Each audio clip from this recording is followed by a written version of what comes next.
प्यारे अधिवक्ता साथियों, सभी को हमारा प्यार भरा नमस्कार। आप सभी लोग अपने परिणाम की प्रतीक्षा में बेचैन हैं, साफ पता चल रहा है। ऊर्जा प्रयागराज में रहते हुए महसूस होती है। अच्छे खासे प्रतियोगी हैं, 50,000 की संख्या क्रॉस है। तो अगर आप सेंसिटिव नेचर के हैं और आप भीतर से प्योर हैं तो आप आक्रामक, शांत, उद्वेलित करने वाली, प्रभावी हर तरीके की ऊर्जा का आभास कर सकते हैं। इसके लिए किसी के कमरे में जाकर के चश्मदीद बनने की ज़रूरत नहीं होती। मैं व्यक्तिगत तौर पे अनुभव किया हूँ। डेली बेसिस पे पहले तो न्यूज़पेपर लेता था, लेकिन कोरोना के बाद से मैंने न्यूज़पेपर बंद कर दिया। ऑन मीडिया, ऑन यूट्यूब तमाम तरीके के पेपर्स ऑनलाइन उपलब्ध हैं। तो पेपर से क्या होता था कि घटनाक्रम पता चलता था, आजू बाजू से पता चल जाता था कि किस तरीके की तैयारी, कौन सी परीक्षा नज़दीक है। क्योंकि मैं यूट्यूब पे हूँ तो सूचनाएं, संदर्भित चीज़ें तो मुझे वैसे भी मिलती हैं, मैं खुद इंटरेस्ट रखता हूँ। तो ये पता रहता है कि कौन सा एग्ज़ाम नज़दीक है, चाहे वो एसएससी लेवल का एग्ज़ाम हो, चाहे वो आईएएस की परीक्षा हो, जुडिशरी, नॉन जुडिशरी, कोई भी। इंटरेस्ट एक सामान्य सूचना मात्र के लिए भी रहता है। तो ये पता चलता है कि किस समय, जैसे आपको एक एग्जांपल दूं जुडिशरी के एग्ज़ाम से। जब जुडिशरी ये मेंस होना था, होने की डेट नज़दीक आ रही थी, साफ महसूस किया जा सकता था कि प्रयागराज का वातावरण पूरा इस समय विधिमय है। मतलब एक्सट्रीमली पढ़ा जा रहा है। ऐसे एपीओ मेंस के दरमियान, ऐसे यूपी पीसीएस प्रीलिम्स 2023 जब होना था, तो उस समय साफ फील किया जा सकता था कि प्री लेवल की तैयारी बहुत ज़बरदस्त चल रही है। ऐसे टीजीटी पीजीटी का कोई एग्ज़ाम आता है, मतलब कोई भी एग्ज़ाम आए तो उससे संदर्भित एक कॉमन वे में एनर्जी फील होती है। इस समय जो फीलिंग्स आ रही है, आप लोगों का रिजल्ट आने वाला है और उसकी मतलब शब्द नहीं पा रहा हूँ मैं, विचित्र बेचैनी है, स्वाभाविक बेचैनी है। हम आपसे यही अपेक्षा करेंगे, आपका जो हृदय है, ये पोर्शन लेफ्ट साइड में आपका, और जो माइंड है, इसमें अनुकूल रिश्ता रखिएगा, विरोधाभासी नहीं। अभी समझाएंगे, इसकी बहुत ज़रूरत है, क्योंकि सभी का रिजल्ट तो पॉजिटिव नहीं होगा। जितने लड़के मेंस दिए हैं, मैं सबके प्रति कहना चाहूँगा, एकदम निर्द्वंद दिमाग से रहिएगा, जो होगा देख लेंगे। मतलब जैसे जब विकेट ज़्यादा गिर जाता है क्रिकेट के खेल में, तो आखिरी खिलाड़ी आउट होने से डरता नहीं है, क्योंकि खेल ख़त्म हो चुका है। और अक्सर जब वो ऐसा फील करता है कि वो आउट होने से डरता नहीं है, तो उसकी बैटिंग से, जो कि टेलेंडर होता है, जो क्रिकेट के जानकार अधिवक्ता बंधु बहन होंगे वो समझ जाएंगे टेलेंडर का मतलब क्या होता है। जो बेसिकली होता है बॉलर, और लास्ट में वो आता है, तो उसकी बैटिंग यूं ही आया राम गया राम जैसी होती है। घुमाता है बल्ला, लग गया तो लग गया, नहीं तो कोई बात नहीं। तो लेकिन जब उसको ये फीलिंग्स आ जाती है कि मुझे आउट होने से कोई डर नहीं, तो अक्सर वो सिक्स मार देता है। मतलब अगर आप निर्द्वंद दिमाग से रहेंगे, मैं आपको बता रहा हूँ, चाहे इलेक्शन का परिणाम हो, चाहे किसी खेल गेम का परिणाम हो, चाहे चेस चल रहा हो विश्वनाथन आनंद, या वर्तमान जो होते हैं ग्रैंड मास्टर लोग, कोई चीज़ हो जिसमें रिजल्ट आना हो, उस रिजल्ट का जो अभ्यर्थी है, जो कैंडिडेट है, उसका निजी आत्मविश्वास ही परिणाम होता है। अगर उद्वेलन ज़्यादा है, रह रह के बार बार मोबाइल देख रहे हैं, ये स्वाभाविक भी होता है, लेकिन इसी में रिजल्ट है। जो बिल्कुल स्थिर चित्त है, बिल्कुल प्रभाव नहीं पड़ता, बगल वाले को पता तक नहीं है कि ये इसका मेंस का रिजल्ट आने वाला है। आप देखें, अक्सर वो इंटरव्यू देके चला आता है, लोग जान नहीं पाते। और किसी किसी की जिसका पहली बार ये मौका है, या विपरीत परिस्थितियों से जूझ रहा है, लंबे अरसे से वो एक प्रतीक्षित इंटरव्यू की तलाश में है, कई बार मेंस दिया है, मेंस क्वालिफाई नहीं कर पाया है, तो बेचैनी कई गुना अधिक बढ़ जाती है। बेचैनी बढ़ना बुरी बात नहीं है, उसका एक्सट्रीम पोजीशन पर पहुंचना और रिजल्ट के अपने अनुकूल ना आने पर नकारात्मक सोचना और डिप्रेस हो जाना, ये खतरनाक है। हम इससे निपटने के लिए ज़बरदस्ती का उपाय आपसे नहीं बता रहे हैं, न बताने की कोशिश करेंगे। हम आपको स्वाभाविक बने रहने की एक छोटी सी कला दे रहे हैं, जो मात्र कला नहीं है, नाटकबाजी नहीं है। ये जीवन के सुरूर में होना चाहिए, ये जीवन के हिस्से में होना चाहिए। केवल जुडिशरी के एग्ज़ाम कैरियर, एग्जीक्यूटिव ऑफिसर्स के exam career, non executive non judicial exam के कैरियर के पॉइंट ऑफ व्यू से ही नहीं, जीवन के किसी भी फील्ड में, चाहे खेल हो, चाहे अंतरिक्ष यात्रा हो, कहीं भी किसी भी भंगिमा में जहाँ रिजल्ट अवेटेड हो, मतलब कोई भी काम करेंगे तो रिजल्ट अवेटेड मतलब सुबह से शाम तक मान लीजिए राजगिरी का काम किया, रिजल्ट 500 रुपये मेहनताना। ऐसे ही कोई भी चीज़ जिसका रिजल्ट है उसके प्रति पॉजिटिव वे में सकारात्मक पक्ष को मजबूत करने के लिए आपका आत्मबली होना जरूरी है। ये निर्बल चित्त की पहचान है, उसकी चर्चा को रोक नहीं पाना, बार बार अनकंट्रोल स्थिति में अपने आप को खड़े कर लेना और इस बात से गहरे सदमे के स्तर पर प्रभावित हो जाना कि नहीं होगा तो क्या होगा। आप जहाँ हैं, जिस मोड़ पर हैं, जिस एज पर हैं, वहीं ठहरकर पीछे सोचें। पीछे की जो अतीत की घटनाएं आपके कैरियर संदर्भ में घटी हैं, अन्य घटना की बात नहीं कर रहा, क्या आपके अकॉर्डिंग सारी चीज़ें हुई? और जब सिलेक्शन नहीं मिल पाया तो कौन सा दुनिया उजड़ गया? उसके बाद अभी तक के वेटेड रिजल्ट तक आपको किसने संभाला है? क्यों आप शेष हैं? क्यों आप मृत नहीं हुए? क्यों आपने दुनिया नहीं छोड़ दी? और जो लोग आपके इस कैरियर में नहीं हैं, क्या वो पिशाच हैं? क्या उनकी मानवीय प्रवृत्ति नहीं है? क्या वो आदमियत से नहीं भरे हैं?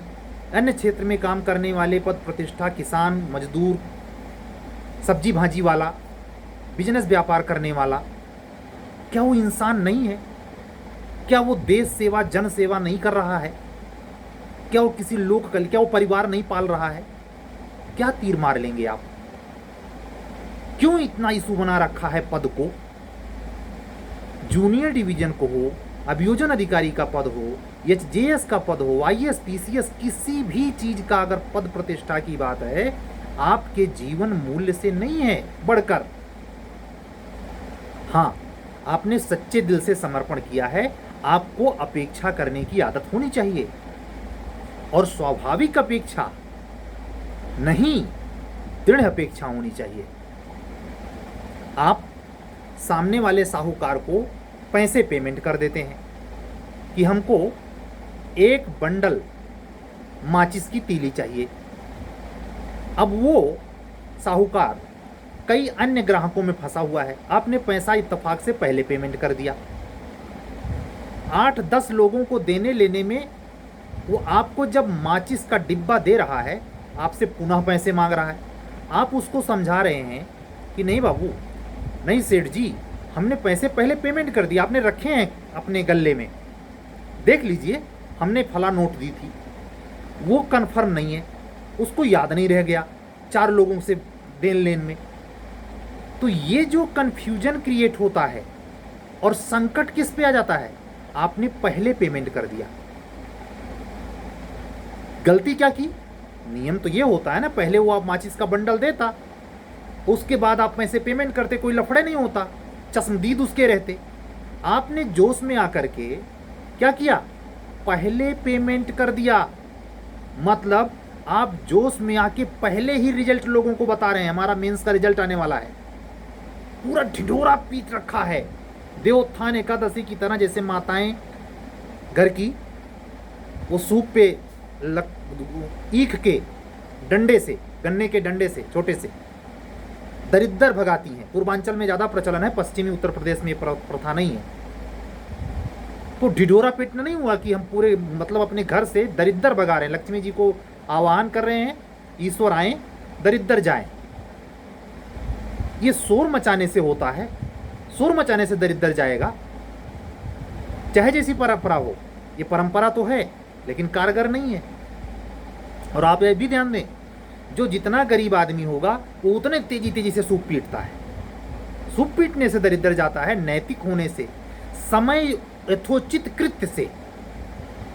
मतलब जब शांत रहेंगे, कैसे, अपनी बारी का इंतजार करेंगे साहूकार के सामने, और जब वो आपको इशारा करे, हाँ भाई साहब क्या चाहिए, मतलब परमात्मा जब आपको देने के मोड में आएगा तो आपसे लेगा और आपको देगा।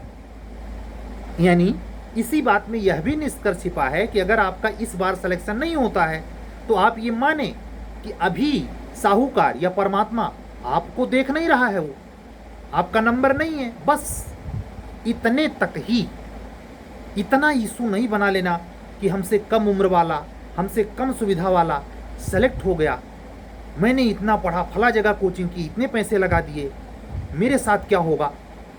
अरे भाई क्या होगा। आपने ये भी देखा है लाइफ में, जो लोग 8th 9th 10th पास नहीं कर पाए, जाके ठेकेदारी या कोई ऐसा कृत्य कर रहे हैं, बिजनेस व्यापार कर रहे हैं, करोड़पति हैं, उनके पास अपना निजी वाहन है, निजी घर है, निजी सारी ऐशो आराम की सुविधाएं हैं। मैं तो देखता हूँ कि अधिकारी बनने के बाद भी वो सुविधा शायद ही किसी अधिकारी के पास हो जो एक बिजनेस व्यापारी आदमी के पास है, जो प्राइवेट सेक्टर में काम करने वाले के पास है। तमाम तरीके का जुडिशरी में आप जानते हैं हाई कोर्ट रिस्ट्रिक्शन लगाता है, आप डाउरी किसी प्रकार से अचीव नहीं कर सकते, किसी ग्लोरियस ग्लैमरस पार्टी को ज्वाइन नहीं कर सकते, कहीं इन्वेस्ट नहीं कर सकते, कहीं मोटी रकम से कुछ खरीद नहीं सकते। सब पर हाई कोर्ट की निगाह रहेगी, चाहे जूनियर डिवीजन में आप जज बने, चाहे जेएस में बने। आपकी निजी जिंदगी का मतलब हाई कोर्ट की जिंदगी हो जाती है। तो ये समझाने का मतलब आपको हाथों उत्साहित करना नहीं, या अन्य अनैच्छिक पेशे में आपको प्रेरित करने की भी कोई मंशा नहीं। हम वास्तविकता से वाकिफ इसलिए करा रहे हैं जिससे आप वास्तविक धरातल पे वास्तविक व्यग्र हों, अतिरिक्त व्यग्र होकर दिमाग ना खराब करें। थोड़ी देर पहले मैंने कहा, हृदय और दिमाग के बीच एक सेतु बनाए रखें। ऐसा नहीं कि दिल हावी हो जाए आपके दिमाग पर, मतलब इतने परेशान हो जा रही, बाप रे क्या होगा, मेरी मम्मी का क्या होगा, मेरे पापा का क्या होगा, मेरे समाज मेरे ऊपर क्या बोल रहा है। इस ऐसे व्यक्ति कौन से आचरण करते हैं जिनका दिल दिमाग पर हावी हो जाता है, और किसी किसी का दिमाग दिल पर हावी हो जाता है। वो दिल की बिल्कुल नहीं सुने, दिल क्या कह रहा है कि जज बनना है, दिमाग क्या कह रहा है, नहीं हुआ कट, आज से तैयारी खत्म, सारी किताबें उठा करके कबाड़ी को दे दी, दूसरा काम करने शुरू कर दिए। ये लोग क्या हैं, दिल पर दिमाग हावी है। दोनों का सिलेक्शन नहीं होगा, दोनों में सेतु, दोनों का उपयोग है। वीणा में आवाज तभी आएगी जब मध्यम मार्ग पे आप झंकार डालेंगे, सटीक जगह पे उसको कसेंगे वीणे के तार को। ऐसे ही जिंदगी है, और जिंदगी का हर फलसफा है। चाहे पान की टंकी में आप बिजनेस व्यापार कर रहे हो, चाहे करोड़ों का आपको कारोबार हो, अरबों में आपका कारोबार फैला हो, खिलाड़ी हो, अभिनेता हो, नेता हो, अधिकारी हो, कर्मचारी हो, किसान हो, बिजनेस व्यापारी हो, कुछ भी हो, आप में अगर मध्यम मार्ग का संतुलन है, यानी उकताना नहीं है, व्यग्र नहीं होना है, डिप्रेस नहीं होना है, खुशी में पगलाना नहीं है, नियंत्रित रहना है, प्रतिक्रियाएं बेशुमार नहीं करना है, अपने प्रेमिका, और अगर आप युवा हैं तो अपने, अगर युवती हैं तो अपने प्रेमी, ये ऐसा रिश्ता होता है जहां सब कुछ जो अपने माँ बाप को आदमी नहीं बता रहा है, वो अपने प्रेमी प्रेमिका को एकदम पर्दा खोल के बता रहा है। हाथ जोड़ के अपना अनुभव मैं आपको शेयर करूंगा। कंपटीशन की दुनिया में अगर आप दोनों लिव इन में नहीं हैं, लिव इन में तो ये नहीं छिपेगा, लेकिन अगर लिव इन में नहीं है और आपके अच्छे मधुर संबंध हैं, तो उसकी बिसात की कीमत समझें। मैं व्यक्तिगत अपना तजुर्बा आपको दे रहा हूं। अगर आप दोनों एक दूसरे के प्रति ईमानदार होते हुए राज रख पाएं, अपनी प्रेमिका से और अपने प्रेमी से छुपा ले जाएं, क्या ये उच्चतर घटना, देखिए परिणाम कैसे आता है। पब्लिक मीडिया की तो मैं बातें नहीं कर रहा हूं, मैं उस क्लोज रिश्ते की बात कर रहा हूं जो अत्यंत गोपनीय होता है, जहाँ कुछ भी पर्दा नहीं होता सब उगाड़ दिया जाता है। मेरे इस बात का अर्थ ये भी निकालें कि उतावलेपन में आकर, बड़पोलेपन में आकर, हताश निराश होकर, बहुत डिप्रेस होकर, बहुत चिंतना न करें। हमेशा दिमाग सारा कुछ छोड़ के रिजल्ट खोज रहा है, नहीं, आगे का कर्तव्य पर ध्यान दें। रिजल्ट आएगा आएगा, समझ रहे हैं? ये कवित्व नहीं बाँच रहा हूं, इस लम्हे से गुजरेंगे ही आप, और दिमाग अपना भेजा अपना खराब कर ही लेंगे। आने वाले समय में जब रिजल्ट आपका नेगेटिव जाएगा, बहुत ही नेगेटिव हो सकते हैं आप, हो सकता है आने वाले चंद दिनों के अंदर आपका रिजल्ट आ ही जाएगा। तो उसमें अगर पॉजिटिव नहीं होगा तो आप उसके प्रति अभी से संबल तो प्राप्त करेंगे। यही मेरे बोलने की सार्थकता है और आपके सुनने की भी। मुझे पूरा यकीन है रिजल्ट का वेट कर रहे वो सारे अधिवक्ता बंधु और बहन, अगर मेरा आज का वीडियो सुनते हैं तो हम आपसे हाथ जोड़ के प्रार्थना करते हैं, आप नकारात्मकता या सकारात्मकता के अति की तरफ नहीं बढ़ेंगे। जो सूत्र बता रहा हूं इसको अपनाने की कोशिश करेंगे। जिंदगी को सहज रूप में लेते हुए इस कैरियर में इस रिजल्ट के पॉइंट पर आकर खड़े होने के बावजूद भी अपनी सहजता को बरकरार रखने के लिए, अपना आत्मनियंत्रण स्थिर रखने के लिए व्यवहारित होंगे। वो व्यवहार कैसे होगा? इसी आत्मबल से, अपने भीतर के आत्मबल से। सामने वाले को जो पीछे आपको रोते बिलाप करते हुए पाया है और प्रतीक्षा कर रहा है कि रिजल्ट इसका नेगेटिव जाए, एक बार और ये परेशान हो, उसको अचंभे में आप डाल दीजिए। उसको तो फर्क ही नहीं पड़ता यार, अरे अभी मैं देख के आया उसका रिजल्ट नेगेटिव गया, इसको बिल्कुल फर्क नहीं पड़ता। ध्यान रखें, किसी को दिखाने के लिए फर्क नहीं पड़ता, नहीं, अंतर निनाद के लिए, आंतरिक हृदय की मजबूती के लिए, अपने भविष्य के विकास के लिए आपको निर्मल चित्त और उदार चित्त भीतर से होना पड़ेगा। और ऐसा कब होगा? जब आप में सेल्फ कॉन्फिडेंस, सेल्फ आत्मबल का विकास हो। आत्मबल का विकास कैसे होगा? मेरी इन्हीं बातों से, समझ से। लिसनिंग मात्र नहीं होती, अगर आप हमें सुन रहे हैं तो आप में स्किल डेवलप होना चाहिए। और ये स्किल मात्र नहीं है, इसमें साइकोलॉजी के अच्छे टर्म्स मौजूद हैं। जबरदस्ती का विज्ञान नहीं है, मनोविज्ञान आपके मन दशा को पढ़ता है साइकोलॉजी, और साइकोलॉजी से ही जिसका कहीं इलाज नहीं होता उस पर मनोवैज्ञानिक इलाज किया जाता है। इसीलिए इंटरव्यू हॉल में जो आपके मेंस के रिजल्ट के बाद आपका इंटरव्यू बोर्ड आपका इंटरव्यू लेगा, तो उसमें एक मनोवैज्ञानिक भी बैठाया जाता है और आपको मनोवैज्ञानिक रूप से वो रीड करता है कि आप किस नेचर के धनी हैं, कौन सी आपकी कमजोरी है और कौन सा पक्ष आपका मजबूत है। आपको फाइनल में इंटरव्यू में जो नंबर मिलते हैं उसमें आपको ताज्जुब होगा, सिर्फ आपके प्रश्न उत्तर के आधार पर ही नंबर नहीं होते, मनोवैज्ञानिक के भी आउटपुट प्रेसिडेंट लेता है, तब आपके नंबर कोड किए जाते हैं। वो अभी से शुरू है। इसीलिए कहते हैं आत्मबल से हीन व्यक्ति साक्षात्कार का भी सामना नहीं कर पाता। तो ये लड़ाई वहां तक है और जीवन के हर छोर पे है। आत्मबली होना जरूरी है।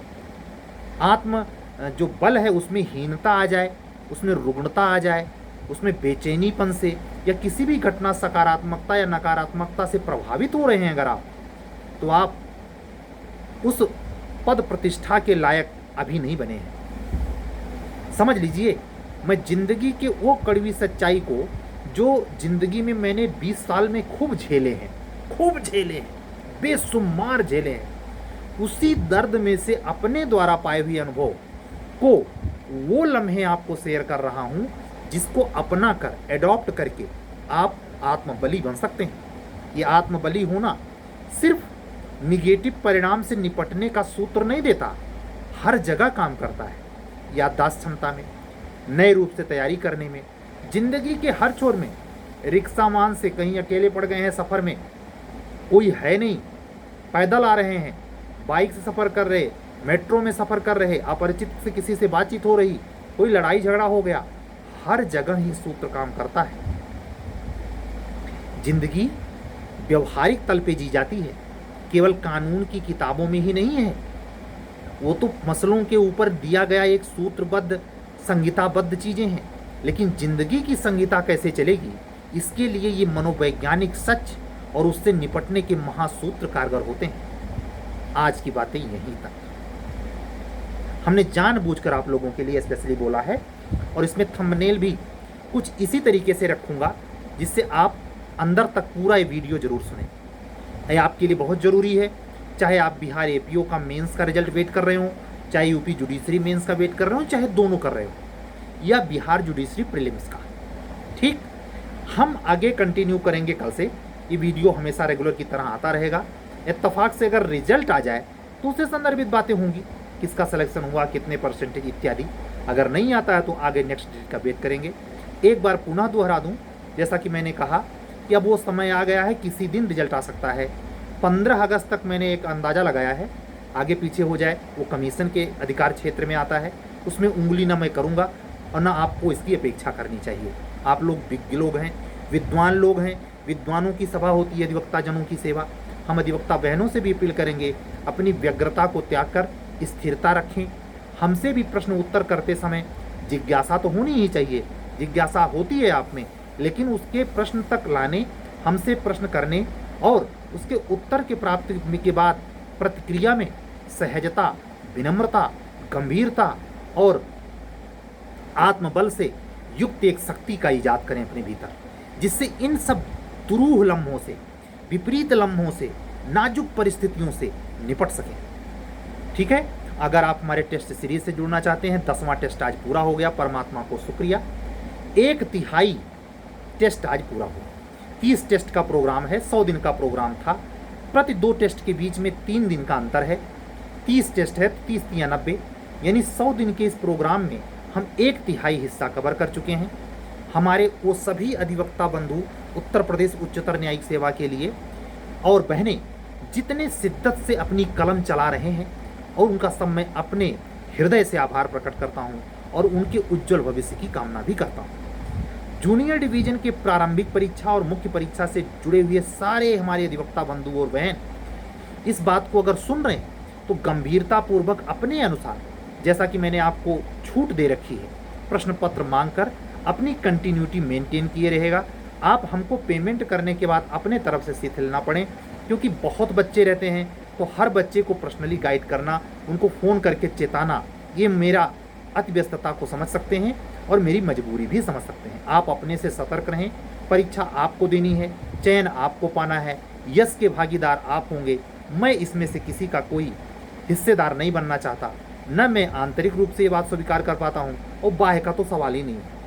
अगर ये सवाल होता तो मैं यूट्यूब पे चिल्ला के कहता कि मैं प्रचार में विश्वास रखता हूँ, मैं विज्ञापन में नहीं, मैं सिर्फ करने में विश्वास रखता हूँ और अपने आचरण से आपके सामने ये प्रस्तुत करना चाहता हूँ। सिर्फ करिए, परिणाम पर मत जाइए। जितना परिणाम सोचेंगे उतना ही आपका भविष्य सिकुड़ता जाएगा, जितना कार्य पर सोचेंगे उतना ही सुखद परिणाम ऑटोमेटिक आ जाएगा। निराश होने की बिल्कुल जरूरत नहीं। अपने को धीरोदात्त बनाइए, गंभीर बनाइए, स्वभाव में नहीं, कंपटीशन की दृष्टि से स्वभाव में तो हंसमुख बनिए, हल्के फुल्के माहौल में मस्त रहिए। चलिए, आज की बातें यहीं तक। 24 मिनट पूरा हो गया है। ज़्यादा लंबी वीडियो हो जाने पर आप लोग स्किप कर देते हैं। महत्वपूर्ण चीज़ें जो लगभग हर वीडियो में रहती हैं, मैं अपने अधिवक्ता बंधुओं और बहनों को ये अपील करना चाहूँगा कि जो संभावनाएं हैं उसमें एक बार पुनः आज ये दोहराऊँ कि उत्तर प्रदेश की जूनियर डिवीज़न की अच्छी वैकेंसी है, जिसके लिए कमीशन पारंपरिक रूप से विरुद्ध गैर पारंपरिक रूप से बहुत द्रुत गति में आपके इंटरव्यू भी करवाएगा, और मेंस का रिजल्ट तो अवेटेड ही है। आप समझ लें, अगर नेचुरली कमीशन काम करता तो अभी आपका रिजल्ट 2 महीना नहीं आता, 2 महीना आपकी कॉपी चेक होती और, लेकिन ये साफ सिग्नल दे रहा है आगे वैकेंसी है और 300 है। तो बार बार चिल्लाने का यही मतलब है कि कोई ताजुब नहीं, अपनी जैसे ये परंपरा कमीशन ने तोड़ी है, रफ्तार पकड़ी है, ऐसे ये परंपरा भी तोड़ देगा कि भले एपीओ की वैकेंसी पहले भरी जा चुकी है, वो निकाल देगा पहले जे। फिर आज मैं इस पर कायम हूँ। जुडिशरी की वैकेंसी पहले आ जाएगी, एपीओ बाद में आएगी, आएगी दोनों। लेकिन इतना ज़्यादा मतलब दबाव है गवर्नमेंट का और सुप्रीम कोर्ट का कि जुडिशरी की वैकेंसी हर हालत में निकालेंगे ही अक्टूबर से दिसंबर के बीच में 2024 करके। 1 जुलाई 2024 को जो अधिवक्ता बंधु या बहन जनरल कोटे का 22 साल मिनिमम मैक्सिमम 35 साल का है, वो एग्जाम में बैठ सकता है अगर उसने 4 चांस अपने नहीं बुना लिए हैं तो। ठीक है, बाकी ओबीसी एससी की अपनी उनकी मेरिट है 40 ईयर जो रिलैक्सेशन है, वो आपको पता है। तो आज की बातें यहीं तक, कल हम फिर मिलेंगे। अपने स्वास्थ्य का ख्याल रखिए, मन स्थिति को बिल्कुल एकदम स्थिर रखिए, बनावटी नहीं भीतर से। आप देखेंगे ये जो भी पॉजिटिव निगेटिव जो भी रिजल्ट होगा आप उससे सहजता से क्रॉस कर जाएंगे, बगैर किसी अतिरिक्त आक्रामक या अतिरिक्त पागलपन के। चलने दीजिए, आज लाइट नहीं कटी, बातें परमात्मा ने भी बहुत अच्छे से सुनाई और मेरे को माध्यम बना के जो भी कुछ काम आपसे माध्यम से मैं कर पा रहा हूँ आप लोग देख ही रहे हैं। आप लोगों का प्यार बना रहे, आप लोगों का दुलार बना रहे, आप लोग ऐसे जुड़े रहें और समय समय पर अपने कमेंट के माध्यम से हमें इंडिकेट करते रहें कि हमारी क्या कमी है और क्या हम अच्छे रूप से कर पा रहे हैं। आपके कमेंट की प्रतीक्षा भी रहती है, मैं उसको गौर से पढ़ता भी हूँ क्योंकि उसमें आपके भीतर के मनोभाव का पता चलता है और मेरे द्वारा किए जा रहे व्यवहार के प्रति आपके सही से मुझे यह लगता है कि शायद मैं कुछ सही कर पा रहा हूँ। कल मिलूँगा आपसे, तब तक के लिए विदा दीजिए। सभी अधिवक्ता बंधुओं और बहनों को आने वाले रिजल्ट में विजय श्री की कामना के साथ आज की वाणी को मैं विराम देता हूँ। कल फिर मिलूँगा। सभी अधिवक्ता बंधुओं और बहनों को मेरा जय सिया राम, सभी को मेरा साधुवाद, शुभ रात्रि, सत्यमेव जयते।